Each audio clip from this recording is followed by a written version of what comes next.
12:12 झालेत. Monday 8 December. आणि हे बघा, Shri happy birthday to you. जागच आहे की. Happy birthday to you. Happy birthday dear Shri.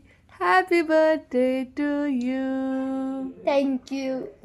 तर बर्थडे विश करायचं काही आम्हाला समजत नाही, परंतु रात्री बराच वेळ ती जागी होती आणि सकाळी उठल्याबरोबर मग आंघोळ करून मी क्लिनिंग रुटीनला लागले. सगळं आवरून झाल्यानंतर श्रीला उठवलं. तो फ्रेश होतोय तोपर्यंत त्याचा जो काही युनिफॉर्म नाही, तर आज हा ड्रेस मी बाहेर काढून ठेवला. त्यातले दोन्ही त्यांनी ट्राय केले.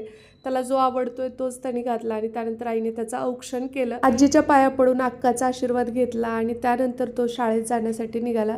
शांभवी तेव्हा झोपलेलीच होती. त्यानंतर ती उठली आणि बेल वाजली म्हणून मी म्हटलं आत्ता कोण आलं. तर काय श्रीच्या मैत्रिणी आल्या होत्या त्याला वाढदिवसाच्या शुभेच्छा देण्यासाठी. त्यानंतर मग त्या थोडा वेळ थांबून गेल्या. शांभवीसोबत बराच वेळ खेळल्या. मग हे आले जेवायला. इकडे ताट वाढून घेतलेलं आहे. जेवणामध्ये सगळे श्रीच्या आवडीचे पदार्थ आज बनवलेले आहेत. अगोदर आईला जेवायला दिलं, तिला गोळ्या घ्यायच्या असतात आणि शांभवीचं हे माझ्या ड्रेससोबत असं खेळणं चाललं होतं. मी कानातलं घालायचं पण या गडबडीत विसरले. त्यानंतर यांना जेवायला दिलं आणि मी जेवायला बसले तर ही माझ्या मागे दररोज अशी थांबलेलीच असते. त्यानंतर हे ड्युटीला गेले. आईने ताक करायला घेतलं. हे घरचं साजूक तूप आई स्वतः बनवते आणि त्यामुळे असं विकत काही घ्यायची गरज पडत नाही. कपड्यांच्या घड्या वगैरे घातल्या आणि गडबडीत उभी राहून पाणी पित होते. परत लक्षात आलं की नाही, खाली बसूनच पाणी प्यायचं. आता 1 जानेवारीपासून आपली नवीन बॅच सुरू होते. त्याचे ॲडमिशन्स केले आणि स्क्रीनवर नंबर देते तुम्हाला ॲडमिशन घ्यायचं असेल तर. तोपर्यंत श्री पण शाळेतून आला.